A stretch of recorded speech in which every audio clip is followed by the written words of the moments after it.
Hugis coins na mga dahon ng mga halaman, ano. At yan nga yung mga tinagurian na coin plants. Haba niya ay paghaba rin ng mga taon at yan na oras ng ating pagiging mayaman, ano. Pagnanais na maparami yung ating pera, no. Yan po yung simbolismo ng halamang ito. Doon sa kanyang hugis kulay green, ano, na parang jade, no. At ang batong jade ay maituturing na treasure, ano. Hello everyone, this is Sir Misunao ni Dino Park and Eco Garden, and welcome back sa ating YouTube channel. And for today's video, ano ba pag-uusapan natin? Maswerteng usapan na naman po tayo ngayon, no? Alam nyo ba yung mga halaman na tinaguri ang money coin plants, no? At isa sa mga nagbibigay ng swerte sa atin kapag papasok yung taon, itong mga hugis coins na mga dahon ng mga halaman, ano. At yan nga yung mga tinagurian na coin plants, no, na pwedeng magkaroon tayo at gamitin natin as pampaswerte, no, dahil nagre-resemble nga yan ng mga coins na kumakatawa naman sa kaperahan. Ngayong araw na to, bibigay ko po sa inyo yung 5 coin plants na maswerte sa taong 2025, no. Ano-ano kaya yan, ano, sa tingin nyo? Meron na kaya kayo niyan? Kasi baka mamaya pakalat-kalat lang yan sa inyong paligid, hindi nyo napapansin, ano, na may kaakibat na swerte ang mga halaman na yan. Tunghayan natin sa ating pagbalik. Kaya kung ready na kayo mga ka-MVP, tutok lang po.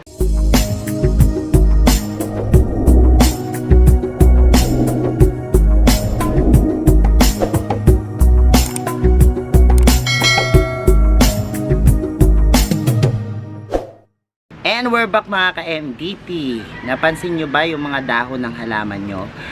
Meron ba kayo napansin na mga parang hugis bilog, ano, na mga dahon na halaman? Yan po maituturing na coin plants, ano. At tingnan nyo pong mabuti, no, kasi yung mga ipakikita ko po sa inyong halaman, katulad po nitong nasa harapan ko, itong jade plant, madalas na makita po sa ating mga bakuran, sa ating mga bahay, hindi natin napapansin, ano, na ito pala ay kumakatawan sa pera, no. Malay nyo, mga halaman nyo ay magbigay sa inyo, no, nag-a-attract, no, ng positive energy, ng pera. Ito, tingnan natin, ano, unahin na natin itong nasa harapan ko, itong jade plant. Papakita ko sa inyo ng malapitan yung mga halaman na yan para makita nyo yung itsura. Tapos pag-usapan natin yung mga pag-aalaga sa kanila o paraan ng pag-display, ano. Tara, samahan nyo ko, tingnan natin itong jade plant.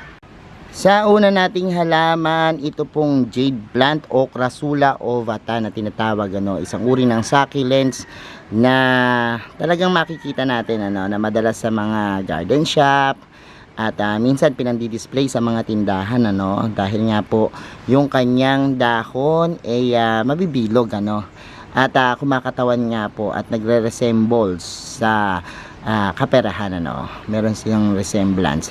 Kaya naman napakaganda po, ano. Bukod po dun sa kanyang hugis kulay green, ano, na parang jade, no. At ang batong jade ay maituturing na treasure, ano, at kayamanan din. Siya po yung nagsisimbolo din ng hope, pag-asa, at the same time po yung pag-store niya po ng tubig dun sa kanyang mga katawan, dahon ay sumisimbolo naman o kumakatawan ng pagtitipid o pagtatago, pag-iimpok, ano. Kaya naman ang mga jade plant ay maganda sa taong 2025 as coin plants. Minsan may ibang nagsasabi na hindi sila mabuhayan nitong mga jade plant, ano, dahil nga po siguro sa madalas na nakukumit na mistakes tulad ng overwatering, ano. At kapag madalas dinidiligan po ito at yung lupa nyo po ay hindi fast draining o nag-store ng tubig, maaari pong magka-root rot yung inyong mga jade plant at yun po ang maging sanhi ng kanyang pagkamatay. Pero sabi ko nga po, ang mga jade plant, basta tama yung pag-aalaga mo, yung pagdidilig mo ay hindi sobra-sobra, tamang araw lang yung binibigay mo, ay mananatiling buhay yan, ano. At magbibigay sa iyo ng swerte, at the same time ay mag-a-attract ng pera.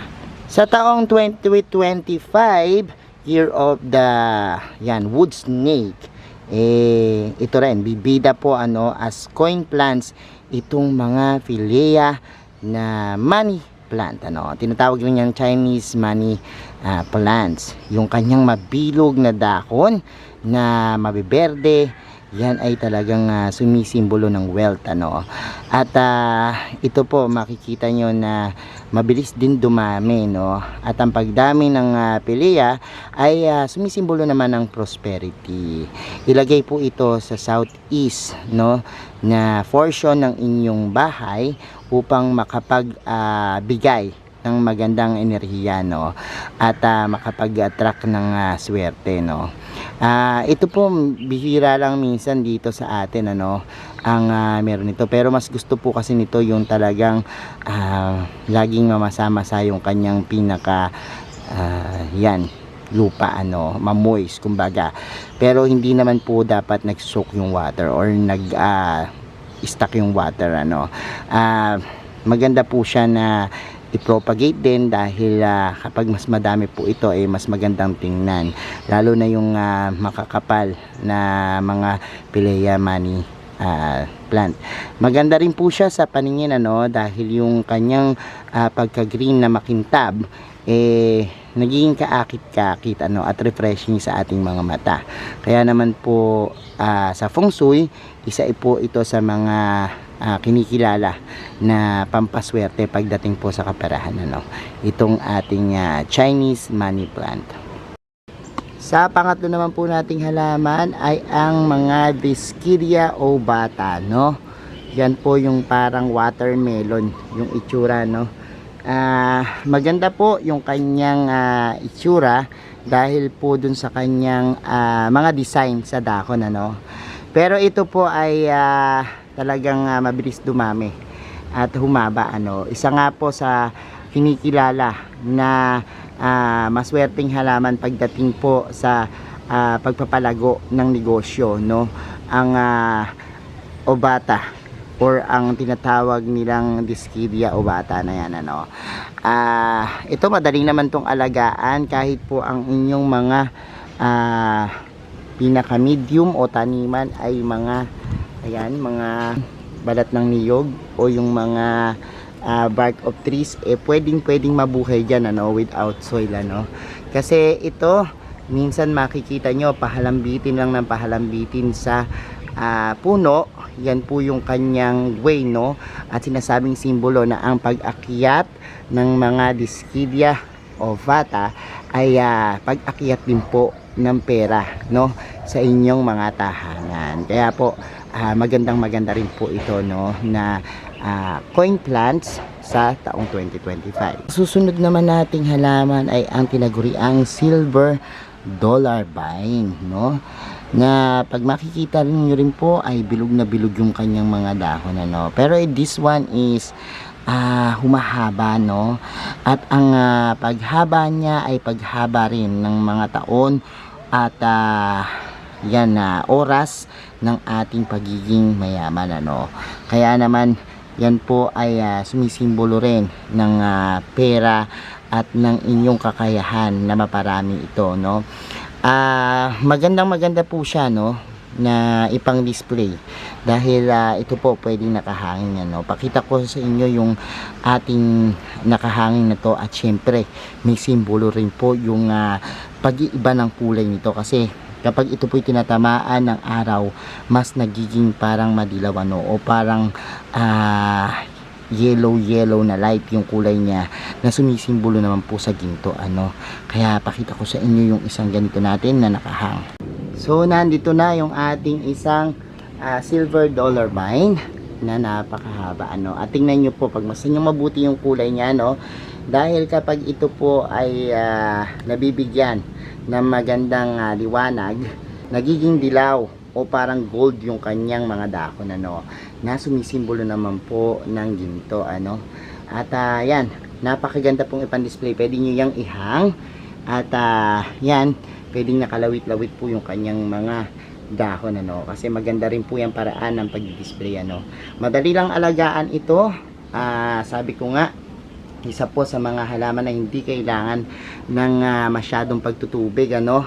At diligan lamang pag natuyo yung lupa at bigyan ng enough na sunlight, pwede na po yan, ano, na mabuhay sa inyong mga bahay. At sa ating huling-huling halaman, itong Peperomia watermelon, ano, na mabibilog din yung kanyang mga dahon, ano. Kung mapapansin nyo, ito meron sa dulo na parang naguhugis puso, ano, na sumisimbolo ng pag-ibig at relasyon, ano. Ito pong mabilog niyang dahon ay sumisimbolo naman ng kaperahan sa ating tahanan, ano. Maganda po na meron kayo nito kasi kaya siya tinawag na watermelon din dahil dun sa kanyang mga silver na design, ano, sa kanyang dahon na animoy kumikinang-kinang, ano, at nagsasabing napakamamahalin at elegante ng ating pagtingin sa halamang ito, no. Pero bukod dyan, ito rin po ay talagang makikita nyo yung kanyang stem, ano, na talagang napakadami.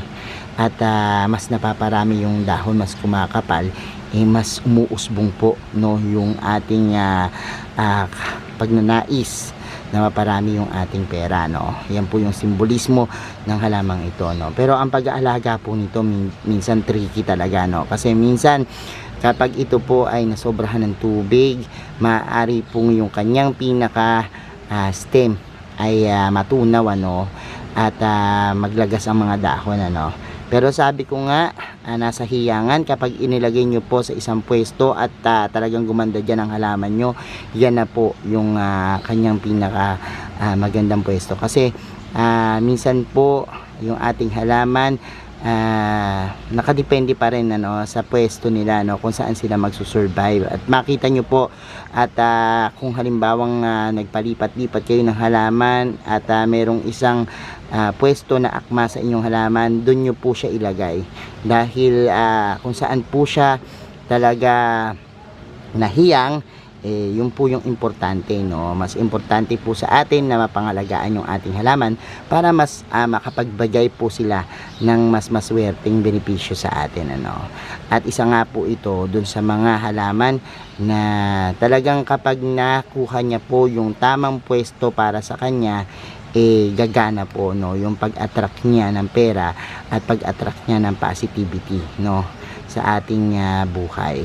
Kaya po isa sa mga coin plants na bibida sa 2025 itong mga Peperomia watermelon.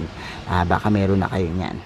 So ayan mga ka-MDP, napanood nyo na po yung ating mga 5 coin plants, ano, na dapat meron kayo sa 2025, ano, na makakapag-attract ng swerte at kaperahan na rin sa inyong tahanan, ano. Pero sabi ko nga po sa inyo na nasa ating mga kamay pa rin po yung ikauunlad ng ating buhay, ano. Kahit ilang maswerteng halaman ang meron tayo, kung hindi naman po tayo magsusumika, patatamad-tamad tayo, wala tayong gagawin, bali wala po yan, ano.